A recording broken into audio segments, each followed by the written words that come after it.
This is Sabine Tech. Today I'm going to be going over why it is that I personally stopped playing newer Halo games. So, if you talk to different people, there's a bunch of subjective points can be that people can get into, whether it's like the story writing or all these other things. But I feel like before we can even get into the subjective stuff, it's good to take a look at some of the objective things that each Halo game does have or doesn't have.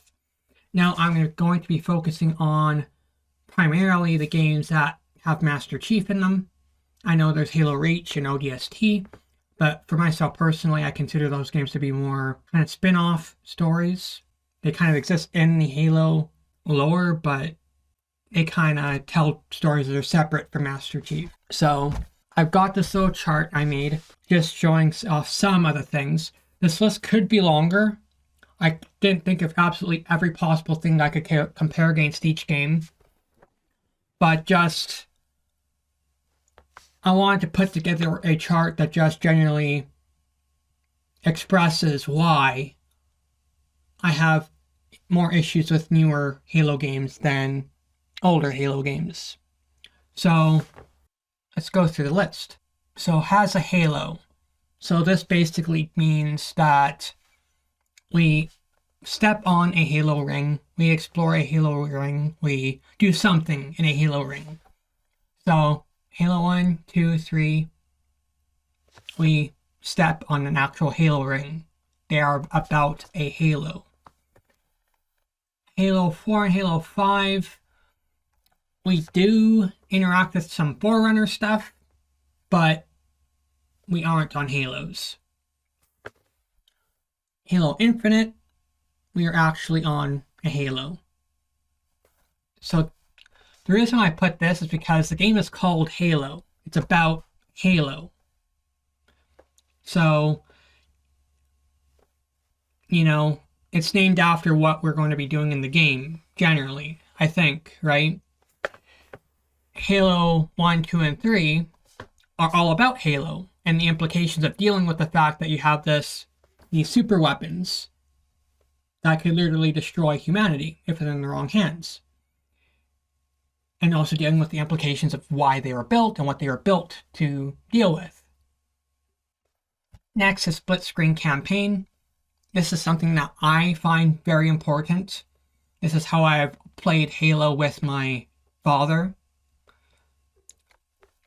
So every game that has split screen campaign, I have played with my father. Everyone that doesn't, I have not. So Halo 1, 2, 3, 4 have split screen campaign. Halo 5 and Halo Infinite do not. So both of these games, I haven't even played with my dad. And that will probably continue to be that way until in the likely event that they do get split screen, then maybe my dad can actually experience these games. But until then, this is like a parent-son bonding game for me, right? So split screen campaign is pretty important for them. No paid cosmetics. Halo 1, 2, 3, and actually 4. You could actually unlock your customization without paying for it. And you could be any color you want. Imagine that. You could pick any color you want your Spartan to be without paying money. Revolutionary. But Halo 5 and Halo Infinite added microtransactions for cosmetics, and I didn't like it when they did it for Halo 5. Halo Infinite, I was hoping they would not double down on it, but they did. And quite frankly, any game that has cosmetic microtransactions or a battle pass, I'm out. Just objectively, I'm out.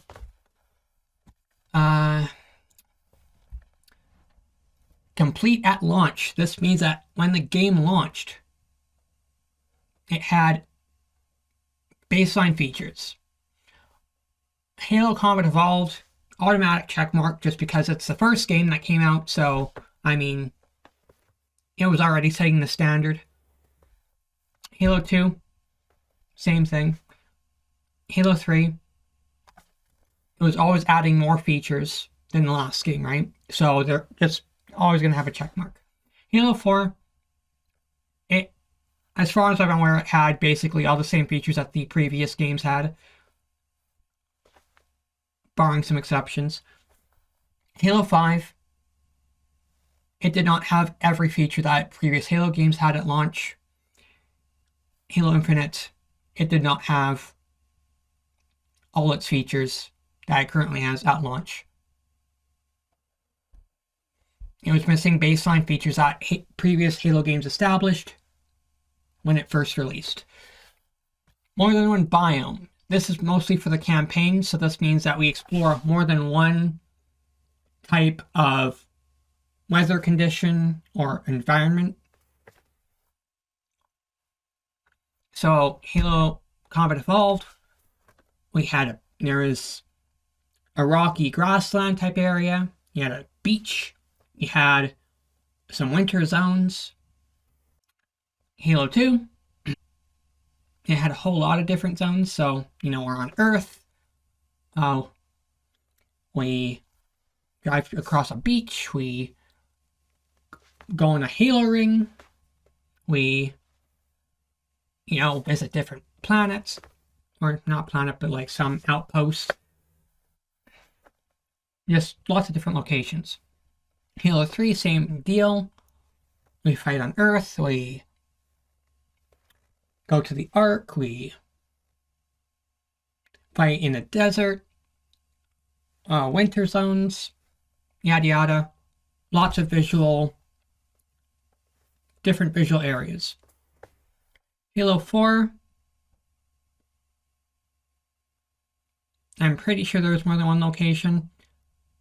I don't remember off the top of my head, but I'm pretty sure we visit at least more than one type of outdoor environment. Halo 5 Guardians, we also do some visiting around different places, different locations, different scenery to look at. Halo Infinite, I think it was mostly just grasslands. Grasslands, forests, mostly just samey for the entire play duration for the most part. Playable elites. Halo 1 did not have them, but as of Halo 2, they did have them, and that was established for every future Bungie game. You had playable elites in at least the multiplayer. I think for campaign, it was mostly just Halo 2 and Halo 3.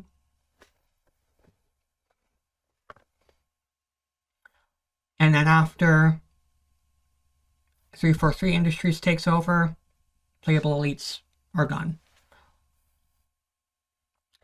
And I don't know, there's people, including myself, who think the elites are actually pretty badass and cool. And to be able to play as them it's just another way of getting immersed into the game's story and world. But they were cut in the 343 games.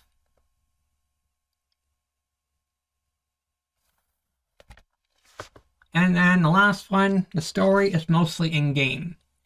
So this basically just means that you can get most of the game's information, like the lore, all that, just from playing the games. You don't have to read any books. You don't have to watch find any comics. You don't have to go digging through anything. There are some external media you can read when the Bungie era games came out. But if you never read them, don't care about them, you know what's going on regardless for the most part. So Halo 2, Halo 3. I'm going to include Halo 4 in this as well because it connects pretty directly to Halo 3. There's not really much in between stuff that is missing, in my opinion, when you go from Halo 3 to Halo 4. But there is a big gap in events when you get to Halo 5, between Halo 4 and Halo 5. And then between Halo 5 and Halo Infinite, there is an even bigger gap on what happened in between those two games.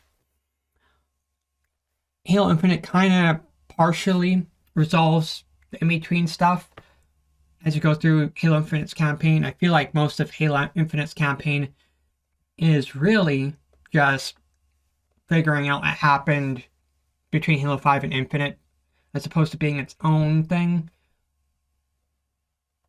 I mean, yes, there is some story in Halo Infinite, but I don't know. I played through Halo Infinite. I got to the end of it. I'm like, okay, that's it.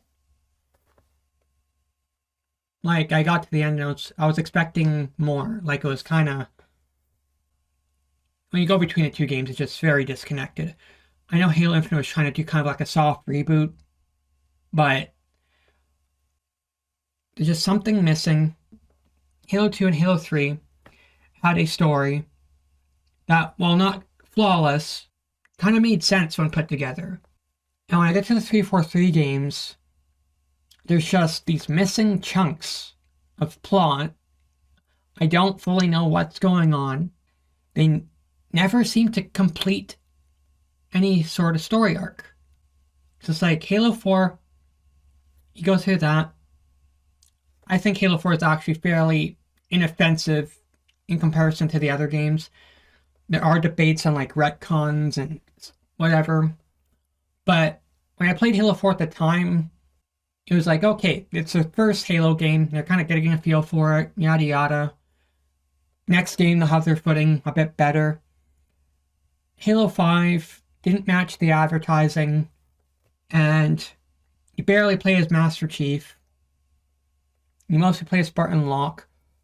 It's a Halo game, but you don't really play much Master Chief in it. Halo Infinite, I was pretty hyped for, pretty hopeful for. You do get to play as Master Chief for the entirety of the campaign, but the campaign is another cliffhanger, and I still feel like there's a lot missing between Halo 5 and Infinite. There's a lot of in-between stuff that I just didn't get. And in the story that does take place in Halo Infinite, aside from like explaining what happened between the games, partially, it's mostly just you take out some Banished, and I guess you release some new threat called the Endless. It's just Halo Infinite is probably the closest to feeling like a Halo game. Like, it's got the right footing, it's taken the right steps, but that's the thing, right? It's taken the right steps forward, but despite that, it's like, it still feels like 10% of what I got out of Halo Combat Evolved, Halo 2, and Halo 3. How much of that is nostalgia? It's hard to say, but I can go back and play Halo Combat Evolved, and enjoy it, but I never, in the back of my head, get the thought, hey, you know what? Let's play some Halo Infinite. Let's go back to the Halo Infinite campaign and play some Halo Infinite campaign. I don't feel compelled to go back to it. There's just not a lot of memorable, iconic moments that happen in Halo Infinite. Like, they nailed the art style. It looks like Halo. It feels like Halo. The music feels like Halo. But there's not much replayability. I can't play split screen with my dad. So there's no point in me doing a second playthrough. And the story that I did have was mostly just filling in the blanks that were left behind by Halo 5 Guardians, and you never really get. I have so many questions. What happened to the Arbiter? What's he up to? Like the final scene of Halo 5 Guardians, Master Chief walks up. Arbiter and the Master Chief are in the same room, in the same location. How cool would it have been if, like, you and the Arbiter were on this new ring together, exploring it, figuring out what's going on? How cool would that have been? You have a Halo game where you and the Arbiter, it's the first time neither of you are enemies, and you are exploring a brand new Halo ring for a full game. Missed opportunity, in my opinion. And that's the thing. Halo Infinite is a game that has had potential if it was actually fully completed. But it feels like AAA companies have forgotten how to manage and put a game together. Like, how is it that Halo 3, from what I've read, had a budget of $60 million. It made over $300 million when it released. It was complete at launch. Story-wise, maybe not as strong as Halo 2, but oh my god, did it wrap things up well enough. And then we get the Halo Infinite. Incomplete at launch. I have not played Halo Infinite since December of 2021. I'm pretty sure that's when Halo Infinite released. Honestly, like, if it had released with all of its features that it currently has at launch, and had split screen campaign, it would have been a kick-ass starting point to continue building on. They said they were going to build on it for the next 10 years. And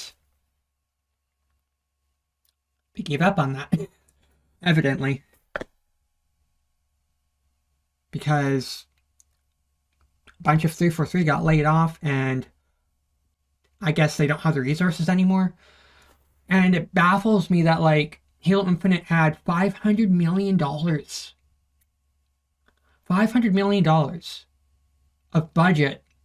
Where did all that money go? Honestly, I'm at the point where I've given 343 Industries 3 chances to make a Halo game that I want to play consistently. And they've failed. Like Halo 4, I can hand wave that, right? It's their first Halo game. But I feel like by Halo 5, they should have at least learned more. And by Halo Infinite, it's like third time's a charm. But then there's also fool me once, shame on you. Fool me twice, shame on me. And then the third time, it's done. 3 strikes. 3 strikes. So, how does Microsoft or 343 Industries reconcile or salvage Halo, at least to have me as a customer again? Number 1, this checklist I made. At a minimum, they should strive for having all check marks. And this doesn't even cover all the complaints people have with the 343 games. I just need to list out things that I can objectively point out. Because everything else is subjective. There are people who like the 343 writing and the 343 stories. And I'm not going to discredit those people or say they're wrong. Because if you like what you like. But I can point out these things, right? Objectively. Objectively, this list that I've made is true. From my understanding and from my observations. But it's at the point where I know for me personally, it's never going to be a Halo game that's better than Halo 3. There's never going to be a game that's better than Halo 3. Other than maybe Halo 2. Halo 2 had the stronger story. Halo 3 had the stronger multiplayer. So they kind of trade blows. But this is me comparing Bungie games to Bungie games, right? But it's just, I know there's never going to be a Halo game that comes out that meets my standards anymore. Unless, I'll be surprised if it happens. But at this point, the only way I'm going to have any belief in Halo being a franchise that I enjoy, besides just replaying the Bungie era games, is Microsoft rounds up all the people who worked on, or most, at least the majority of the people who worked on the Halo games, hires them at a minimum as consultants,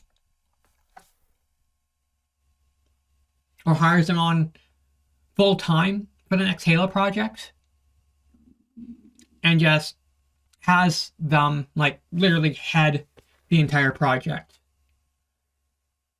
Because it is clear that the only people who are going to know how to make a Halo game are the people who made the original Halo games. 343 has proven that they don't know. And yeah, hire on the original people who contributed to the original Bungie era Halo games. Get rid of paid cosmetics. I don't like battle passes or whatever else in my games. They just no.